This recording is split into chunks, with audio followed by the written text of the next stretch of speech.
Salam sejahtera bagi kita sekalian. Dalam kesempatan ini saya secara khusus berbicara untuk orang-orang muda karena beberapa bagian percakapan yang lalu saya lebih sering bicara untuk suami dan istri dalam pernikahan. Tetapi dalam peluang ini saya ingin menyampaikan mengenai apa itu cinta dan bagaimana seorang pemuda Kristen dapat memulai satu hubungan berpacaran, bahkan mungkin juga akan sampai kepada pernikahan. Apa sebenarnya cinta itu? Kalau kita membuka kamus bahasa Indonesia, kita hanya menemukan pengulangan kata bahwa cinta itu sayang, suka sekali. Dan kata ini kita bisa gunakan untuk orang tua kita. Saya sayang sekali kepada orang tua saya, atau saya sayang sekali kepada mama saya, atau mungkin jika bicara dengan teman, saya sayang sekali teman saya. Atau kita juga bisa menggunakan kata sayang ini untuk bicara tentang benda-benda yang kita miliki. Mungkin ada benda kesayanganmu, kamu suka sekali, misalnya ada HP kesayanganmu, karena ini hadiah dari seorang yang istimewa ya. Ada sepatu kesayanganmu, ada yang punya anjing kesayangan, kucing ya. Jadi kata sayang, kata suka sekali ini, kalau hanya berdasarkan kamus seperti itu, ternyata bisa digunakan untuk manusia, bisa juga untuk benda, bahkan untuk seekor binatang. Jadi sebenarnya apa itu cinta? Kalau kita mencintai seseorang, maka kita dapat mengujinya dengan 3 hal. Yang pertama adalah kalau kita mencintai seseorang, kita akan dapat menerima dia secara penuh, penerimaan sepenuhnya. Atau seringkali sering orang katakan penerimaan total. Atau kamu mungkin sering pakai bahasa ya, terima apa adanya.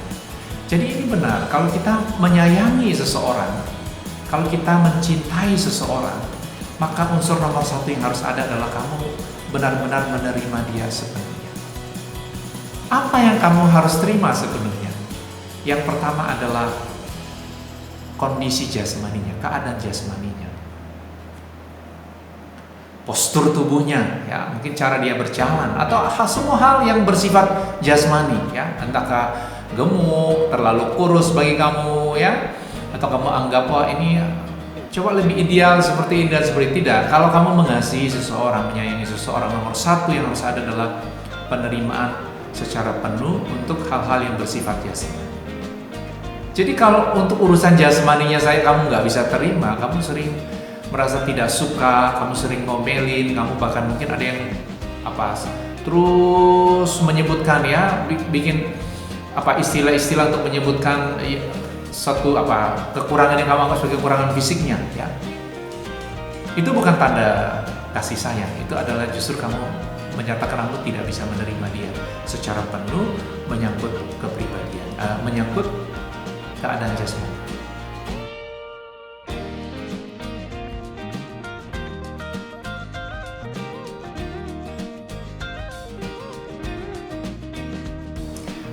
Untuk berapa lama?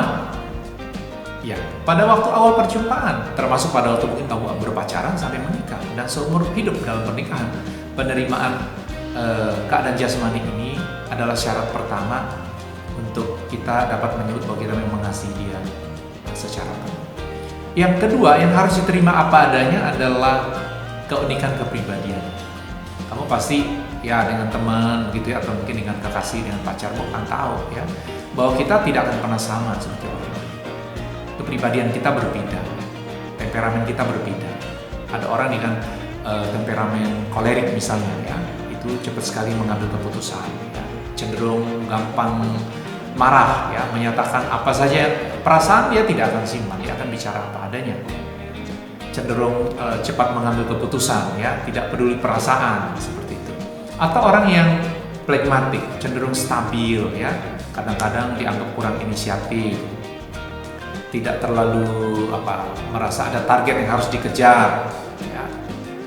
Stabil sekali ya, sampai mungkin kalau ada orang kebakaran rumah begitu, orang lari-lari mau bantu ya, mungkin dia bilang apa lari-lari ya, itu nanti injak paku bahaya, udah nggak usah, itu udah terbakar, nanti kita bangun lagi ya. Atau kadang-kadang kalau dalam percakapan kegiatan rapat-rapat misalnya, mungkin orang semua berantem begitu, dia tenang-tenang saja, selesai semua bilang udah selesai ya, udah cukup ya. Jadi orang pragmatik cenderung stabil, tidak cenderung mungkin dianggap seperti kurang inisiatif. Tetapi sekali kalau kita menyayangi seseorang, maka hal-hal bernyangkut temperamen yang berbeda pun kita terima, keunikan kepribadian. Ada juga yang melankolik, perasa sekali mudah tersinggung. Ada sisi positif, ada juga sisi negatif dari setiap temperamen. Atau yang mungkin sanguin, orang yang periang, ya banyak ngobrol, banyak cerita. Kita senang sekali ya kalau ada teman sanguin, di mana dia ada, wah ada cerita baru begitu ya. Tapi juga kadang banyak janji ya. Kita mau marah, nanti dia cerita lagi ya, terus nggak jadi marah, kita lupa lagi, dia janji lagi ya seperti itu. Tapi sekali lagi, keunikan kepribadian ini kalau diterima apa adanya, berarti kita betul menyayangi. Yang ketiga yang harus kita terima apa adanya adalah masa lalunya. Kamu kenal seseorang ya, mungkin dia cerita sebelum pacaran, dia cerita, oh saya begini, keluarga saya begini, saya pernah ada kesalahan atau apa aja, dia cerita. Atau kamu mungkin dengar dari orang lain tentang dia. Dan setelah kamu dengar begitu, kamu bisa terima. Ya nggak apa-apa, saya bisa terima. Tapi jangan lupa, penerimaan masa lalu ini bukan hanya yang sudah diketahui sekarang, waktu dia cerita-cerita atau mungkin dari teman kamu atau dari teman. Tetapi suatu waktu, kamu harus bisa menerima masa lalu yang sudah diketahui sekarang, yang belum dan akan diketahui. Cinta sejati itu seperti itu, penerimaan secara umum. Kalau kita bandingkan dengan Bapak kita yang di surga, dia mengetahui siapa saya, dia tahu siapa kamu. Masa lalu, hari ini, dan masa depanmu, apa yang terjadi, berapa kali engkau mungkin menyakiti hati Tuhan, engkau berbuat dosa setelah engkau percaya kepada Yesus, Tuhan tahu. Tetapi orang berdosa seperti saya dengan masa lalu yang seperti itu, yang hari ini juga di hadapan, Bapa di surga sudah menerima saya. Penerimaan adalah unsur pertama dalam cinta sejati. Jadi ujian cinta sejati nomor satu itu penerimaan. Yang kedua adalah kerelaan berkorban. Kalau kamu mencintai seseorang, maka kamu bisa ada kerelaan untuk berkorban. Berkorban di sini bukan memberi dirimu secara seksual ya, perempuan ya, udahlah aku sayang dia jadi beri diri ya, hubungan seksual. Tidak seperti itu. Kerelaan berkorban di sini yang paling penting adalah kita belajar yang disebut kerelaan berkorban secara emosional. Kita merasa kita ada hak untuk dapat perhatian, untuk didengar, untuk diprioritaskan ya. Kita merasa kondisi kita ini harus dapat perhatian. Tetapi karena kita menyayangi seseorang, kita bersedia. Waktu kita lihat kondisinya mungkin dalam situasi yang sulit, kita akhirnya lebih mementingkan dia. Kita mau mendengar. Bahkan mungkin pasangan kita meledak, begitu marah-marah, nggak keruan-keruan, kita nggak tahu penyebabnya apa, kita nggak salah, kita belajar untuk menahan diri, untuk tidak ikut meledak. Ya. Menahan diri bukan karena kita salah, tetapi ada kerelaan untuk berkorban, termasuk dalam soal perasaan.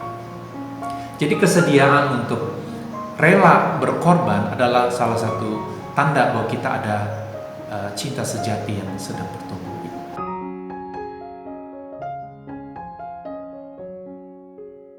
Yang ketiga adalah kalau kita mencintai seseorang, maka kita ada kesediaan untuk, ada tekad untuk membangun kedewasaan. Dalam hal apa?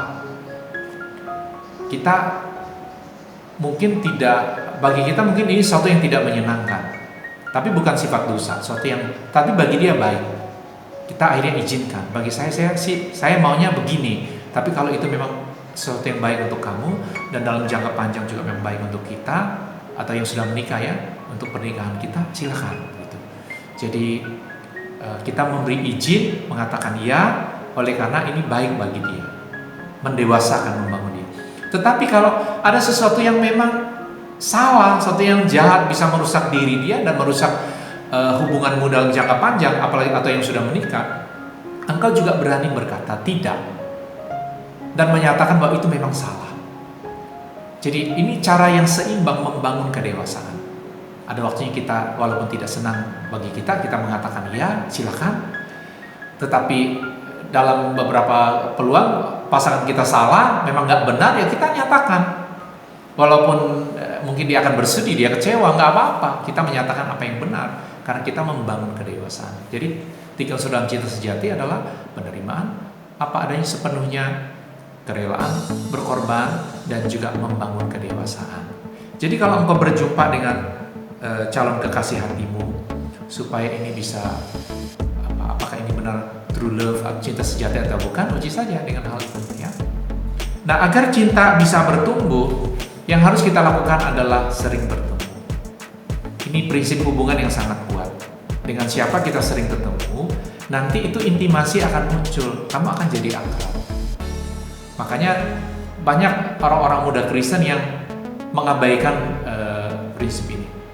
Dengan berkata, oh enggak Pak, saya hanya teman aja, saya nggak pikir pacaran dengan dia. Ini beda keyakinan, ya, nggak mungkin lah orang tua saya setuju. Atau ada yang mengatakan, itu bukan tipe saya, ya, nggak masuk lah, nggak level. Tapi karena setiap hari sering ketemu, ya, diajak keluar juga ikut, dibawa jalan juga pergi, ya, akhirnya sering bersama. Jangan lupa ini adalah pupuk cinta, sering bertemu. Jadi lama-kelamaan muncul ada ikatan emosional. Jadi sekali lagi cinta ini bukan kamu bukan seperti robot ya, ini bisa bertumbuh.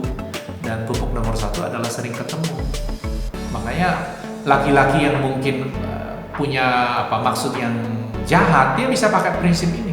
Nggak apa-apa ditolak-tolak, nggak apa-apa. Tapi dia tebal muka aja, pokoknya lanjutin terus ya, berusaha gitu terus menerus, dan dalam jangka panjang sering ketemu, intimasi akan muncul ya. Yang kedua adalah waktu kebersamaan yang intensif. Sering ada waktu bersama yang intensif, jadi sering ketemu, lama-lama karena sering ketemu, percakapannya mulai bersifat pribadi.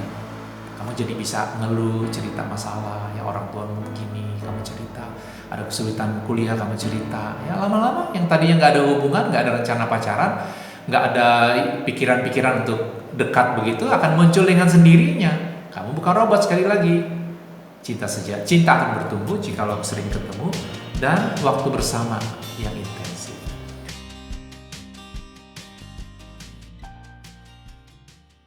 Yang ketiga adalah tindakan positif yang mengisi kebutuhan sebagai perempuan dan laki-laki. Kebutuhan nomor satu untuk perempuan adalah kasih sayang, nomor dua adalah percakapan.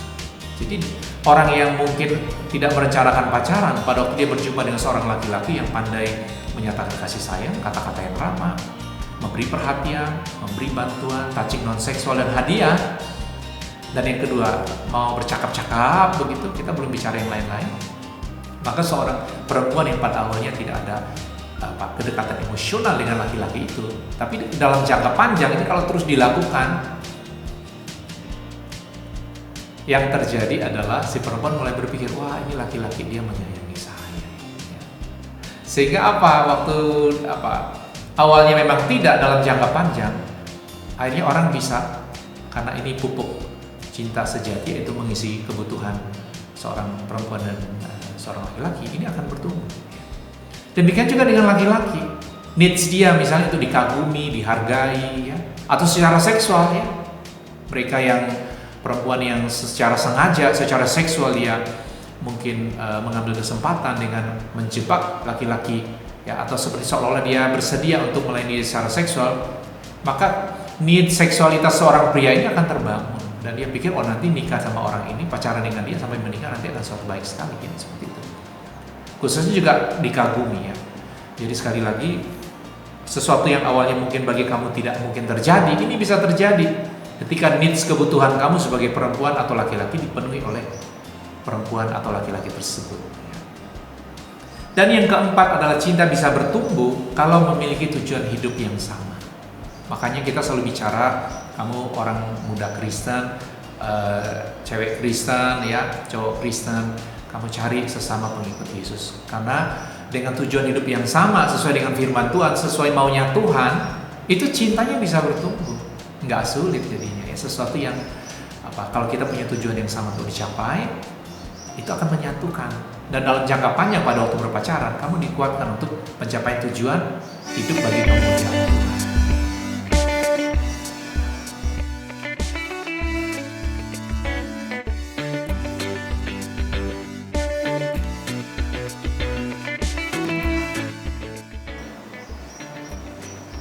Nah, bagaimana dengan pacaran? Ya, ini ada prinsip yang saya tidak bisa bicara banyak, tapi beberapa prinsip penting saja. Yang pertama, tujuan pacaran harus pernikahan. Nah, ya.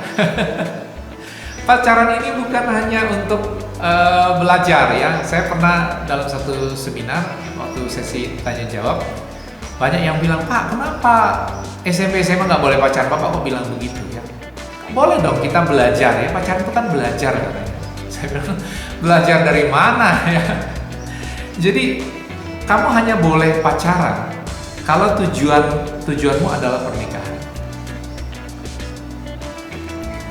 Betul, ada orang berpacaran tidak jadi menikah, itu banyak. Tapi kalau kamu pacaran tidak bertujuan untuk menikah, kamu jangan pacaran. Kamu hanya boleh menyatakan cinta kepada orang yang kamu pikir akan menjadi istri atau suamimu. Jadi bukan sekedar, waduh pas acara fest ulang tahun teman kamu seneng gitu ya, lihat dia nyanyinya bagus, diajak ngobrol juga ketawanya menarik ya. Atau cowoknya juga kayak cool banget ya, waktu acara retreat mungkin kita pemuda atau ketemuan di mana gitu ya, pulang itu bagus sekali. Terus besok seminggu udah pakai Mbak Iko begitu ya, Wibawa nemu I love you, udah langsung pacaran ya. Sekali lagi ini seharusnya tidak demikian, karena tujuan pacaran harus pernikahan. Mungkin saja pacaran tidak jadian nikah, tapi kalau kamu tidak ada tujuan nikah, itu pacaranmu jadi nggak berguna ya, useless, sesuatu yang menghabiskan waktu. Karena dalam Alkitab sekali lagi tidak bicara mengenai pacaran, yang ada itu sebenarnya ada engagement, orang sudah mau menikah. Kalau kita mulai dari Kejadian itu semua begitu ya, kisah-kisah pencarian jodoh untuk anaknya gitu, semua dalam rangka bukan untuk dating lama gitu ya, belajar enggak, itu semua ditujukan harus ke arah pernikahan. Jadi untuk yang suka tebar pesona ya, atau memberi harapan palsu gitu ya, udah ya nggak boleh ya, bertobat situ ya, nggak boleh itu ya. Hanya sekedar seneng, wah saya banyak tuh cewek yang seneng sama saya ya, ditanya pacarmu berapa, segini ya. Malu kalau dibilang jomblo ya. Sekali lagi itu nggak benar. Jadi kamu hanya boleh pacaran kalau tujuannya adalah pernikahan.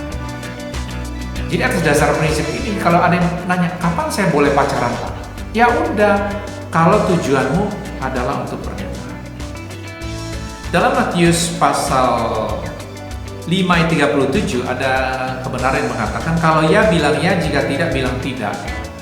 Lalu Amsal 4 ayat 23, jaga hati dengan segala kewaspadaan. Jadi jangan sampai ini terjebak dengan merasa bahwa aku mencintai dia, padahal hanya sekedar senang aja. Kan kamu boleh punya teman untuk jalan-jalan, teman ngobrol ya, teman di gereja, teman kegiatan-kegiatan ya, teman makan bakso ya, boleh dong, mengapa tidak? Tapi kalau untuk mengatakan saya menyayangimu, itu harus dalam frame kamu memang tahu orang ini memang kamu mau menikah dengan dia. Soal jadi mungkin tidak ya, tapi pikiranmu harus menuju ke arah pernikahan, baru boleh mengatakan aku mencintai kamu.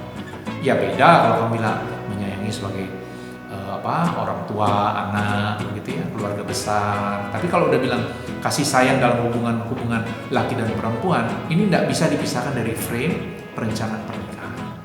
Ya, dengan cara begini kamu nggak akan mengalami putus sambung atau terlalu banyak mantan yang bikin sakit hati kemanapun pergi. Ada masalah-masalah seperti itu.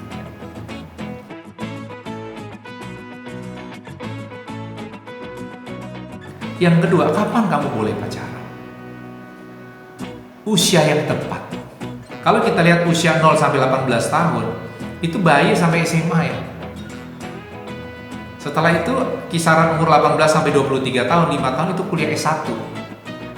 Dan umur 23 sampai 28 itu ada 5 tahun bekerja lagi. Jadi kalau kita tanya kapan sih boleh pacaran, tadi yang nomor 1, kamu hanya boleh bilang akhir baik kau gimanamu dalam kerangka frame-nya adalah untuk pernikahan. Usianya kapan? Ya, kamu bisa lihat. Kalau kamu tinggal di kampung, misalnya kamu nggak kuliah, kamu pikir selesai SMA menikah, ya nggak apa-apa. SMA kamu pacaran. Kamu bilang setelah selesai SMA kita menikah begitu ya, kan jadi petani. Atau kamu langsung kerja, ya. Saya nggak bicara hanya untuk orang-orang di kota besar. Ini dalam lingkup kita masih ada desa-desa begitu. Sekali lagi, kalau tujuan kamu memang menikah setelah selesai SMA, nggak apa-apa.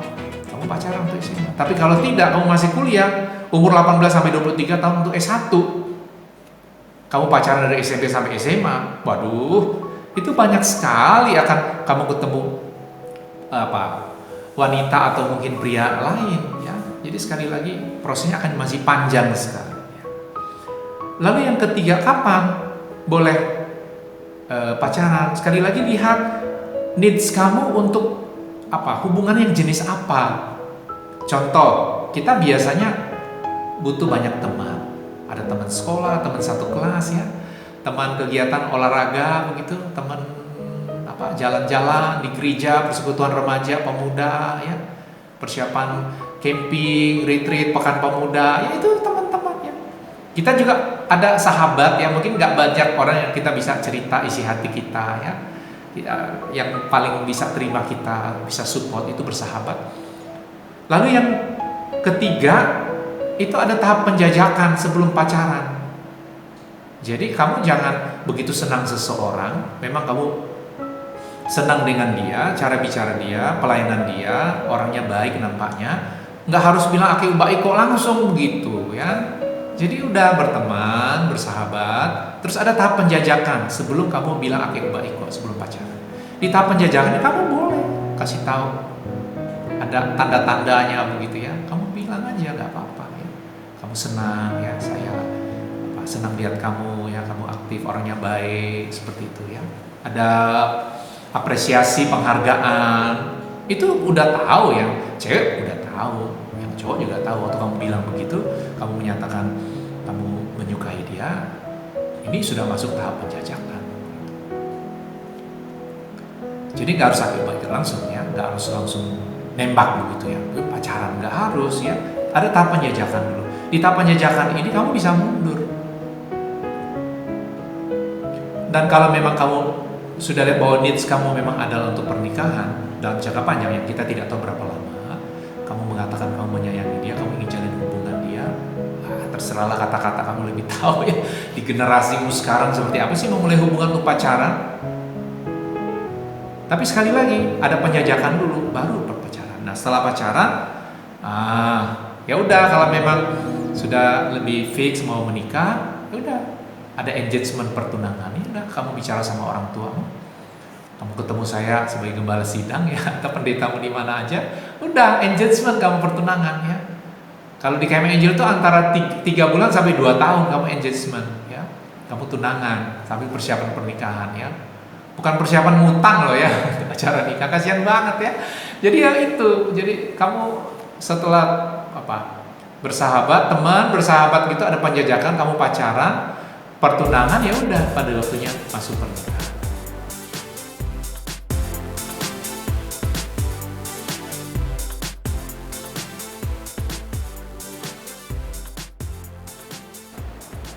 Nah, mengapa anak SMP dan SMA tidak perlu pacaran? Ini sering juga ditanyakan, ya. Bapak kok ini banget, terlalu kuno begitu? Karena di mana-mana saya pergi khotbah terus saya bilang anak SMP, SMA nggak usah pacaran begitu. Apa alasannya? Karena untuk anak SMP dan SMA tidak perlu pacaran, karena kebutuhanmu akan relasi dan sumber pembunuhannya berbeda, ya. Jadi needs kamu untuk kasih sayang, misalnya perempuan kebutuhan untuk kasih sayang, itu yang mengisinya waktu kamu SMP, SMA, itu harusnya dapat dari ayah ibumu. Atau kalau ayah ibumu gagal, kamu dari sahabatmu, dari pembinamu, ya, atau mungkin dari keluarga yang lain, seperti itu. Tidak harus menjalin hubungan pacaran dapat laki-laki untuk needs kasih sayang. Yang kedua, kenapa anak SMP SMA tidak perlu pacaran? Karena kesanggupan menghadapi masalah, bertumbuh, ini sesuai usia. Pada waktu SMP SMA, harusnya masalah yang kamu hadapi cukup itu. PR, ya, nilai jelek, dimarahin guru, ya, mungkin dengan teman ada masalah persaingan, gitu. Ada kata-kata nggak enak kamu dengar di kelas. Itu normal. Yang memang harus kamu hadapi. Tekanan belajar, ya, ujian, ya. Itu memang wajar kamu hadapi kapan? Waktu SMP SMA. Itu mendewasakan kamu. Tapi kalau harus menghadapi masalah hubungan yang rusak antara seorang laki-laki dan perempuan, ini belum waktunya. Kamu seringkali tidak siap. Itulah yang membuat kenapa anak-anak muda pada usia SMP SMA sampai putus asa bunuh diri itu jarang karena nilai jelek. Wah, nilai matematika gue jelek, udah gue minum racun rumput. Nggak ada yang kayak begitu. Aduh, saya gagal ujian ini, nilai saya nggak bagus begitu. Udah saya bunuh diri, gantung diri. Nggak ada yang kayak gitu.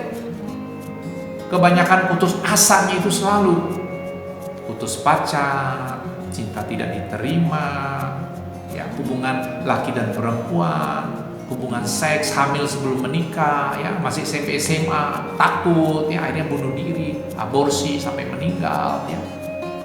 Jadi kamu tidak didesain menghadapi masalah hubungan kekasih pada tahap SMP SMA. Belum waktunya. Kamu tidak dapat kekuatan untuk menang dalam situasi itu. Lebih banyak putus asanya. Sayang sekali. Jadi kamu menghabiskan energimu, pikiranmu, tenagamu untuk menghadapi sesuatu yang belum waktunya.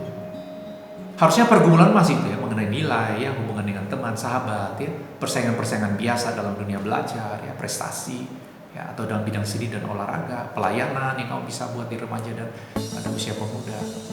Yang ketiga adalah, kenapa anak SMP dan SMA tidak perlu pacaran? Karena waktu tunggunya masih terlalu lama sampai pernikahan. Kamu yakin SMP gitu, ada cowok kamu seneng banget ya, paling keren, paling cool ya waktu SMA. Kamu yakin gak ketemu lagi yang seperti itu? Itu lama sekali masa tunggu. Ya, banyak perjuangan untuk kamu tetap setia. Hanya dia saja gitu. Nanti pindah tempat kuliah yang berbeda, pindah kota, ya. Atau si kekasihmu itu berubah. Di situ ada masalah muncul. Jadi sekali lagi kalau kamu ketemu ada orang yang kamu kayak suka sekali begitu ya, sekali lagi kalau masih SMP SMA, sabar ya, ada waktu Tuhan, nanti Tuhan bisa ketemu sama yang lain ya. Jadi nggak harus kamu habiskan semua energimu, tenagamu hanya untuk mengurus hubungan pacaran ya, mengurus menjaga suasana perasaan pacarmu atau SMP SMA supaya dia senang, jangan sampai dia sedih ya. Tiap hari HP segala macam itu kontak dia, itu melelahkan kamu. Ya, masih banyak hal yang harus kamu.